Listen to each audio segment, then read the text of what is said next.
பாராளுமன்றத்தில் முதலாவது பாராளுமன்ற மந்திரிகளான திகாம்பரம் இதே போல ராதாகிருஷ்ணன் அவர்கள் இதுக்கு வேண்டாம், இது சரியில்லை, இதுக்கு வந்து நான் பார்லிமெண்ட்டில் போட்டு தான் இதை நம்ம பேச வேணும்னு சொல்லி போட்டுட்டு அதுக்கப்புறம் இது நல்லவனு குறிப்பிட்டாங்க. ஏன் இது மலையக மக்களுக்கு பயந்து அடி வாங்குவாங்கன்னு பயந்து? கட்டாயம் அடிவாங்க. அதே நிலைப்பாட்டில் அடிவாங்கும் நிலைப்பாட்டில் இருந்துதான் அவர்கள் தங்களுடைய நிலைப்பாட்டை மாற்றிக்கொண்டிருக்கின்றார்கள். அதாவது ஐக்கிய மக்கள் சக்தி முழுமையாக எதிர்க்கின்றது, சஜித் அணி முழுமையாக எதிர்க்கின்றது தோட்ட தொழிலாளர்களுக்கு 200 ரூபாவை வழங்குவதையும் இந்த வரவு செலவு திட்டத்தையும். ஆனால் அதில் பிரதானமாக நுவரெலியா மாவட்டத்தை பிரதிநிதித்துவம் செய்கின்றவர்கள் இருவர், ஒருவர் திகம்பரம், இன்னொருவர் ராதாகிருஷ்ணன். இருவருமே ஆதரவாக வாக்களிக்காவிட்டால் நுவரெலியா மாவட்டத்திற்கு செல்ல முடியுமா? முடியாது. அது மட்டுமல்ல, எதிர்வரும் இறுதி வாக்களிப்பின் பொழுதும் இவர்களை முடிந்தால் சவால் விடுகின்றேன், எதிர்த்து வாக்களித்து விட்டு ஊருக்கு செல்ல சொல்லுங்கள், தோட்டங்களுக்கு செல்ல சொல்லுங்கள், அவர்களுடைய அரசியல் செயல்பாட்டை முன்னெடுக்க சொல்லுங்கள். ஏனென்று கேட்டால் இன்று மலையகத்தில் உருவாகி இருப்பது புதிய சமூகம், புதிய விதமாக சிந்திக்கின்றார்கள். மக்கள் உலகத்தையும் இலங்கையையும் கவனமாக ஆய்வு செய்கின்றார்கள். அதனால் அவர்களுக்கு எதிர்த்து வாக்களிப்பது என்பது தர்ம சங்கடமான நிலைமை. அது மட்டுமல்ல, மரத்துக்கு மட்டுமல்ல, மனோகணேசன் அவர்களுக்கும் செல்ல முடியுமா கொழும்புக்கு? முடியாது. அதோடு கௌரவத்திற்குரிய பாராளுமன்ற உறுப்பினர் ராதாகிருஷ்ணன் அவர்களுக்கு நுவரெலியாவில் சென்று அரசியல் வேலை அல்ல, கிழங்கு விவசாயத்தை மேற்கொள்ள முடியுமா? முடியாது. அதனால் இவர்களுக்கு 2 நிகழ்ச்சி நிரல்கள் இருக்கின்றன. ஒன்று, தனக்கு சென்று தங்களுடைய வேலைகளை முன்னெடுக்கொள்ள முடியாது, இன்னொரு பக்கம் அரசியல் செய்ய முடியாது. இவற்றிலிருந்து தங்களை பாதுகாத்து கொள்ள வேண்டுமாக இருந்தால் தங்களுக்கான பாதுகாப்பு கவசமாகவே ஆதரவு வாக்குகளை அளித்தார்களே தவிர வேறொன்றுக்கும் அல்ல. உண்மையில் அங்குள்ள மக்களுக்கு பயந்துதான் ஆதரவாக வாக்களித்தார்கள் இவர்கள் நால்வரும்.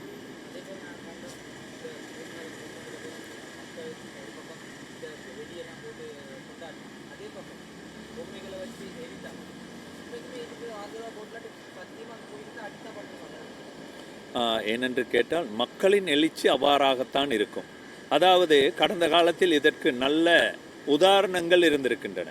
ஒன்றுதான், கோட்டாபய ராஜபக்ச அவர்கள் ஆட்சி பீடம் ஏற்றியவர்கள் இந்த நாட்டில் உள்ள மக்கள். ஆனால் அவர் பிழையான வழியில் சென்ற பொழுது கூறினார்கள், அதன் பிரதிபலனாக எவ்வாறு தெருவில் இறங்கி அவர்களை வீட்டுக்கு அனுப்பினார்கள் என்பது சம்பந்தமாக சொல்லித் தெரிய வேண்டிய அவசியமில்லை.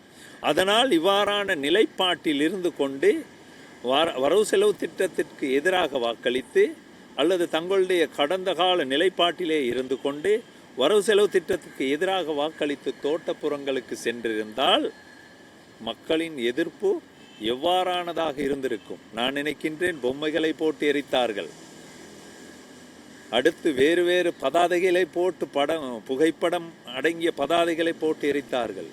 இவர்கள் எதிராக வாக்களித்துவிட்டு நான் நினைக்கின்றேன் தோட்டங்களுக்கு சென்றால் உயிரோடு போட்டு எரிப்பார்கள். அதனால் அவர்கள் தங்களுடைய நிலைப்பாட்டை மாற்றிக்கொண்டிருக்கின்றார்கள். அதுவும் மக்களின் நலனுக்காக இருக்குமாக இருந்தால் நாங்கள் வரவேற்கின்றோம்.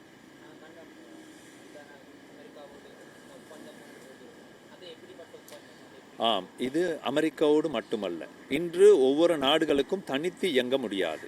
அதாவது உலக நாடுகளில் உள்ள தொழில்நுட்பங்களை பெற்றுக்கொள்ள வேண்டும், அவர்களுடைய பொருளாதாரத்தை பெற்றுக்கொள்ள வேண்டும், அதைவிட அவர்களுடைய ஆலோசனைகளை பெற்றுக்கொள்ள வேண்டும், ஒவ்வொரு நாட்டிலுள்ள கண்டுபிடிப்புகளை நாங்கள் உள்வாங்கி கொள்ள வேண்டும்.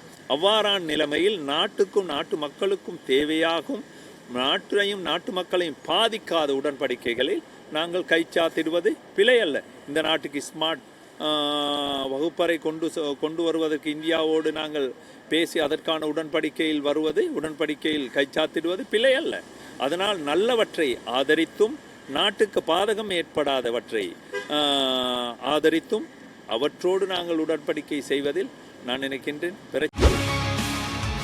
செய்திகளை உடனுக்குடன் தெரிந்து கொள்ள உடனே சப்ஸ்கிரைப் பண்ணுங்க.